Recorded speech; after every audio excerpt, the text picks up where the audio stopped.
Ooh, let's lower that music a bit.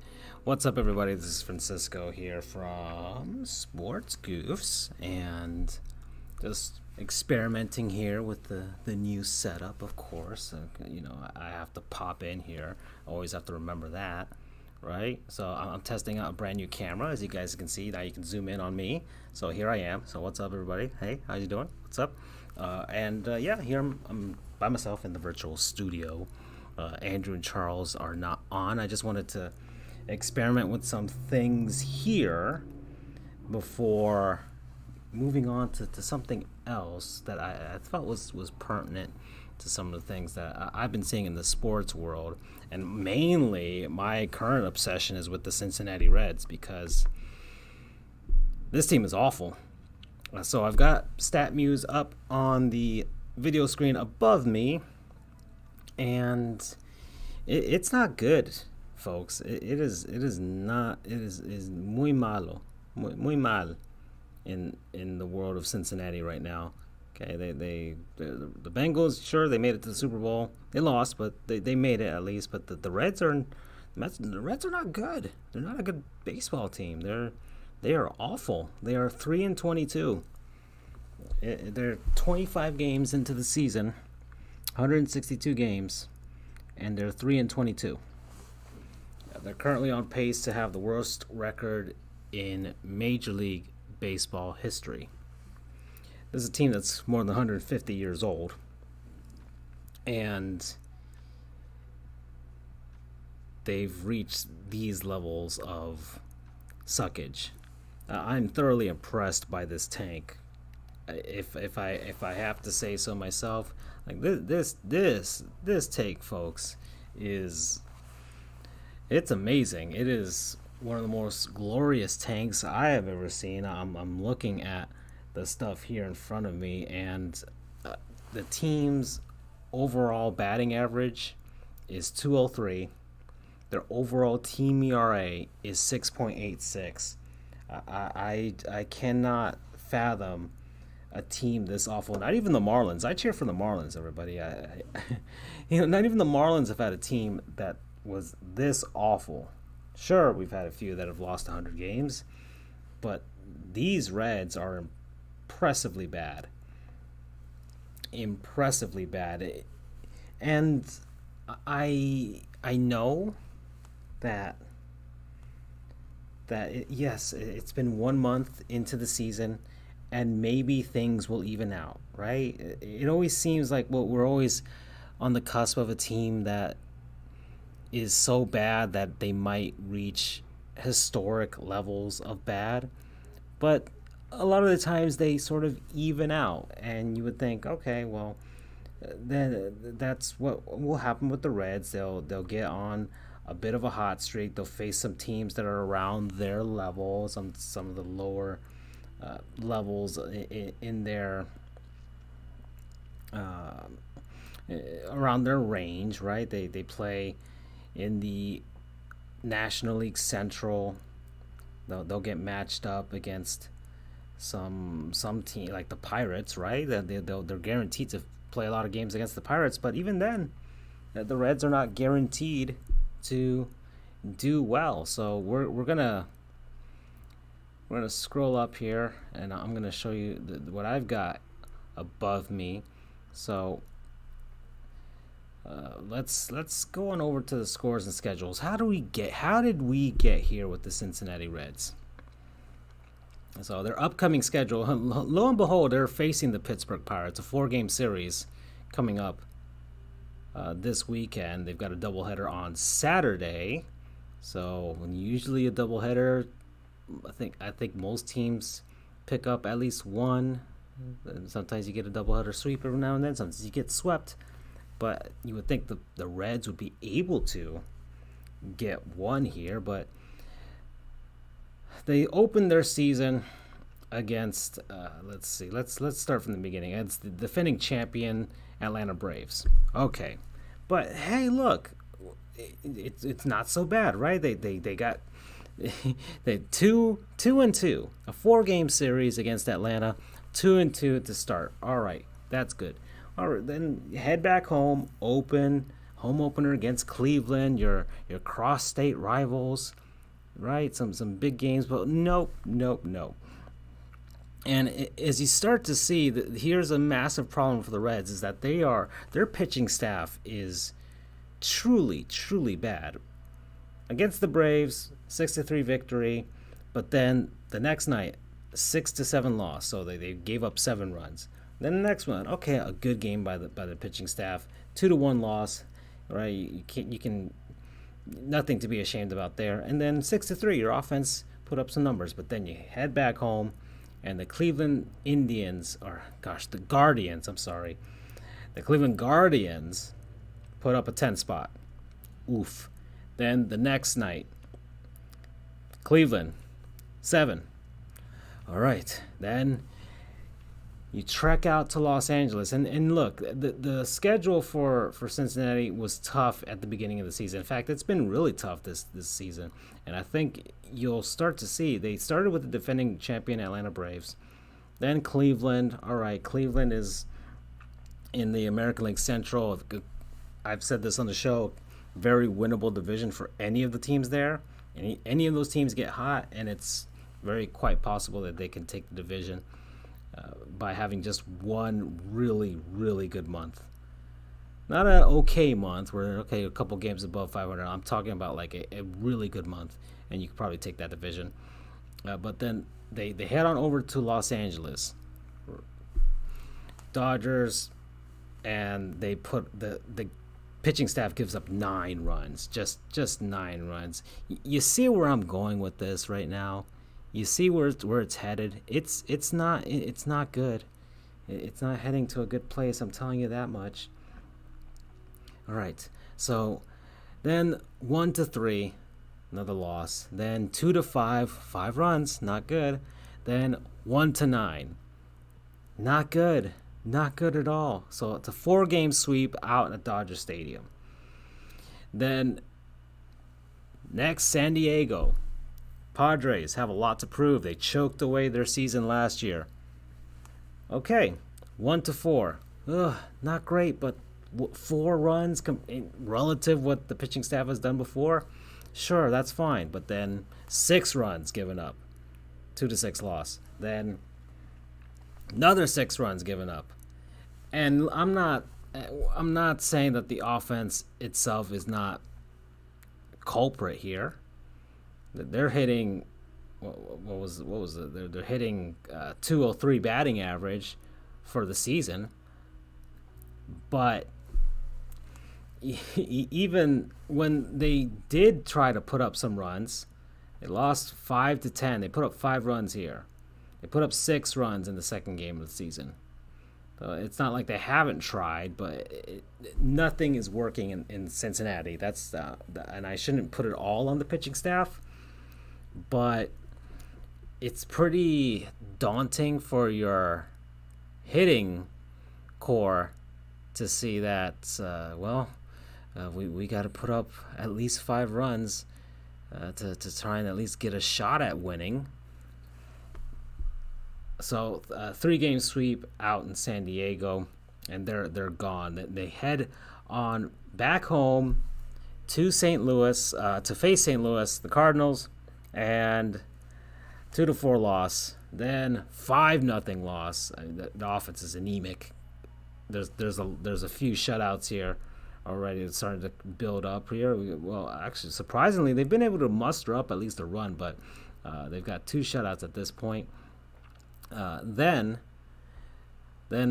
finally they put up another victory, 4-1 victory against St. Louis. Okay, we're starting to feel good. We're 10 games under 500, but okay, we got one. All right, let's go. Oh, here comes San Diego again, who thoroughly spanked you back in California. Well, they're back, and now they're ready to spank you some more. However, things are a little bit different because the offense finally shows up for the Reds.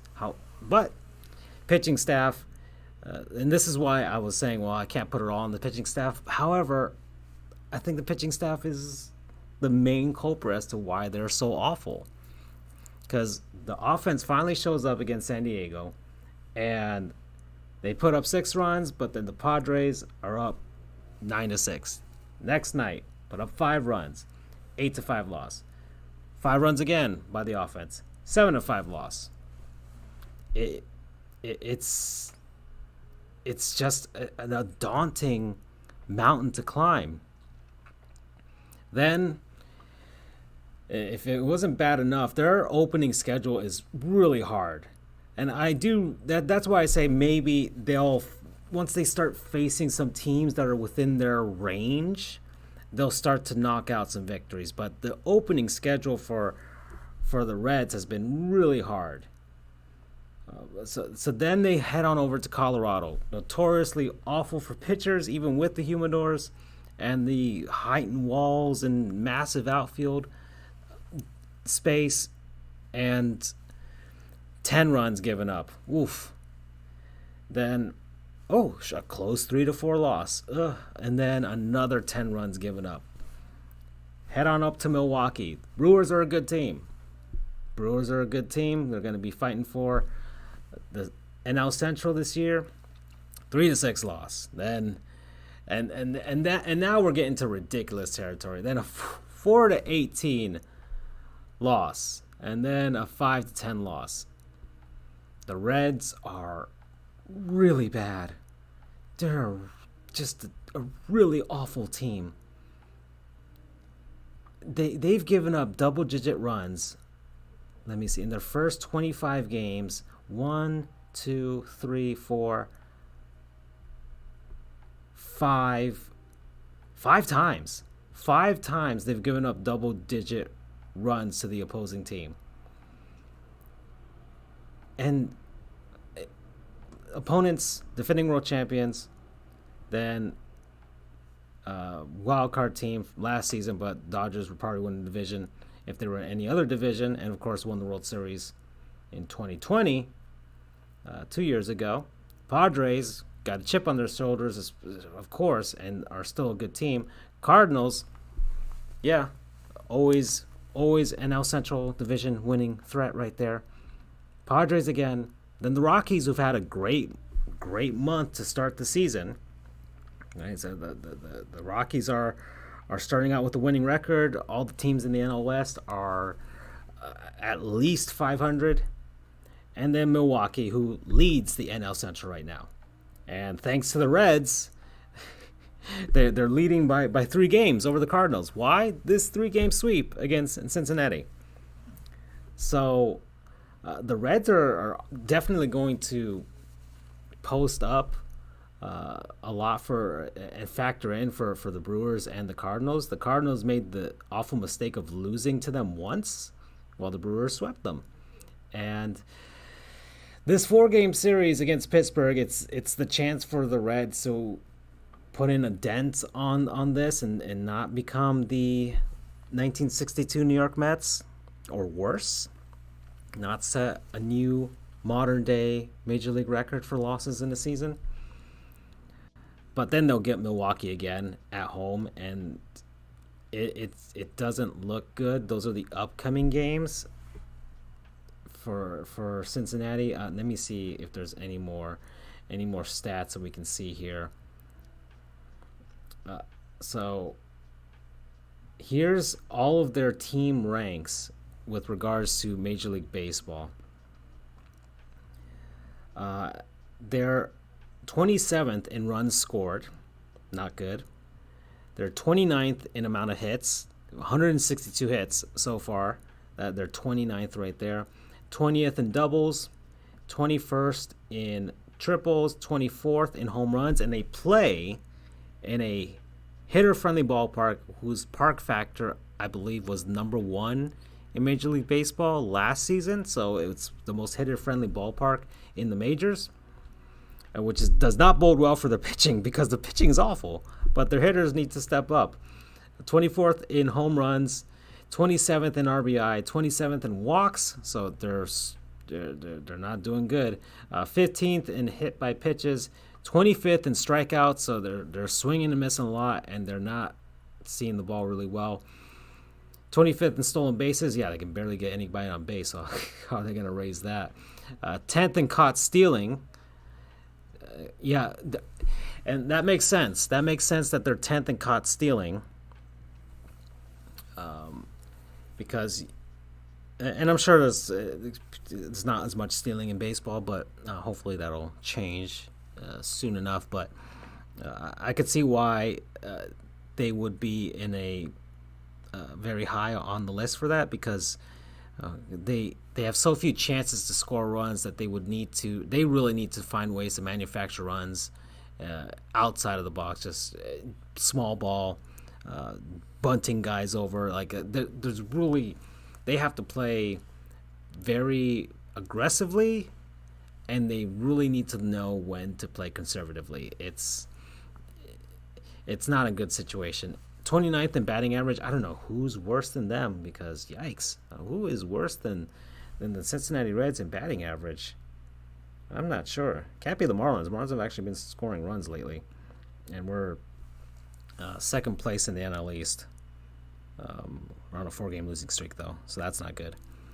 Anyways, let's 30th in on base percentage. Makes a ton of sense. Look at those walks. Look at those strikeouts. Look at the lack of hits. That makes a ton of sense. And of course, 28th in slugging. And I mean, you look at the amount of home runs and triples and doubles that they have. So that makes a ton of sense. But here's why I kept putting it on the pitching. Look at the pitching stats for the Reds. Course, win-loss, they're last place. They're the worst team in baseball. That ERA, though, 6.86. That is the worst in the league right now. Let's see, 25 games. There's definitely no complete games. There's definitely no shutouts. 28th in saves. Of course, there's only been 3 chances for save opportunities. Innings pitched, okay, whatever. 28th in hits allowed. Yeah, they're giving up a ton of hits. Look at the earned runs. 30th. They're giving up the most runs in baseball. The most home runs in baseball. 34 home runs allowed. 120 walks. 19 hit by pitches, and they're 17th in strikeouts. That's really the only quality that they have, and even then it's below average. And here we are with who is on this team. Let me see. Who let's see. And there's going to be a lot of guys that I don't know, and but yeah, let's see. Who we got? Kyle Farmer, he's hitting 221. Tommy Pham's on this team. Yeah, okay. He's hitting 247. Joey Votto, who I don't know who wants him. He can't be ring chasing, because nobody would want him and take that money unless the Reds agree to pay it, which, knowing the Cincinnati Reds and the way that they are hating on their ownership, I doubt that they would trade Votto and be willing to pay his contract, or at least half of it, so that another team could take that on, unless and see if he blossoms within a winning culture, unless they get some pretty decent prospects for it, where they're like, you know what, this is worth it. But outside of that, he's not worth much at all. Brandon Drury, Tyler Nakin, Mike Moustakas, hitting 241. These are some names that, yeah, probably in 2015 you'd want these guys on your team. But Nick Senzel, who 192, Colin Moran 190, Jake Fraley 116. Their only redeeming player, I would say, is Jonathan India, defending NL Rookie of the Year. He's hitting 295 to start. Let's see some other guys here. Tyler Stevenson, Aristides Aquino is 049. Yikes. Yeah, and it just gets worse from there. Some guys who've only had like one game, a few games here. And then the pitching staff. I mean, who's got the worst ERA here? River San Martin 13.78 ERA. Ooh, Lucas Sims has a 15.75 right there. Matt Reynolds, he's doing great. He's got a 0 ERA, but he's a position player. He's the best pitcher on the team. Connor Overton, he's got a very nice 1.69 ERA with one appearance and was it at 5.1 innings pitched. So there you go. There's a guy. There's one guy there. Matt Reynolds faced. Let's see, how many batters did he face? I'm trying to see. He had a .1 innings pitched, gave up 2 hits, and still has a 0 ERA. So that's funny. And who's the guy that started the most games? So Tyler Mahle, I'm not sure. He's got a 7 ERA. And yeah, this is not good. These are just standard stats. I'm not even looking at anything advanced. These are just the normal box score stuff. Let me look at that roster. Let's see. Oh, guy from Hialeah. Look at that. Nice. Another guy from They got 2 guys from Hialeah on the Reds. That's interesting. Okay. Another guy from... Oh, yeah, Jonathan Diaz from here. That's right, Coral Springs. Mark Carlos Veras from Tavares, Florida. Okay. I got a few guys. All right. Unfortunately, they play for the Reds right now. That's not good. And let's see. Look at their overall splits. And this is all batting. I'm trying to find a way to see if I can look at pitching. Can I do that? Ah, here we go. That's how you do it. There we go. Okay, so we can look at the splits right now. Home road splits. I mean, the batting is look slightly better at home. Once again, hitter's ballpark, but not great. Not great at all.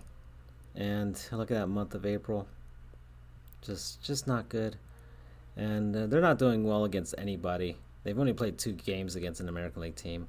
And with the look at the opponents thus far against their own division, which is where teams are going to feast. And really, they only stand a chance to beat the Pirates or the Cubs, the way things are going. But the Brewers with that 3-game sweep, and yeah, they were hitting. Let me look at the pitching against Milwaukee. So the pitching against Milwaukee. Let's see. That's 24 innings pitched, 35 hits a lot. This is a 3-game series, by the way. In a 3-game series, they gave up 35 hits, 33 earned runs. So dear Lord, their earned run average against Milwaukee was 12.38. They gave up 33 earned runs, 34 runs total. So yes. So yeah, that's bad. They gave up 11 home runs in a 3-game series. 16 walks. That's a lot, man. They're walking so many guys. That pitching staff has no control whatsoever. It's bad. It's bad out in Cincinnati, folks. This is one of the truly glorious tanks that I've ever seen. Now, baseball has a draft lottery now, so they're not even guaranteed to get the number 1 pick come the draft next year. That's really awful. So I'm gonna go down the list here. So of the worst records in baseball history. So the most losses in a season belong to the 1962 New York Mets. They went 40-120 with a .250 winning percentage. They were 60.5 games back for the National League pennant that year.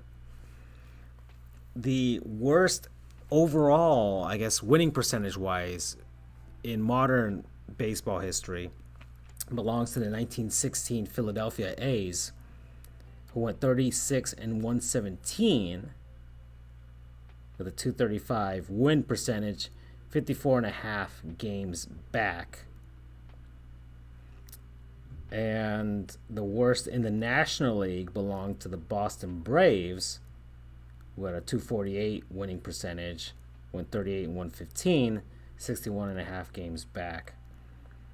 And the worst one in recent times, the Tigers have come close in recent times. In 2003, they went 43 and 119, 265 winning percentage. And then the Detroit Tigers of 2019 had 114 losses, 291 winning percentage. The Baltimore Orioles had 115 losses in 2018. So, yeah, there's some truly awful teams here. I don't see the Marlins on the list, so that's one thing that we can sort of hang our hats on, I guess. That the Marlins have never had a team that awful. We've had teams that have lost 100 games, yes, but not this awful. Not to this point. Let's see. Other teams, let me see.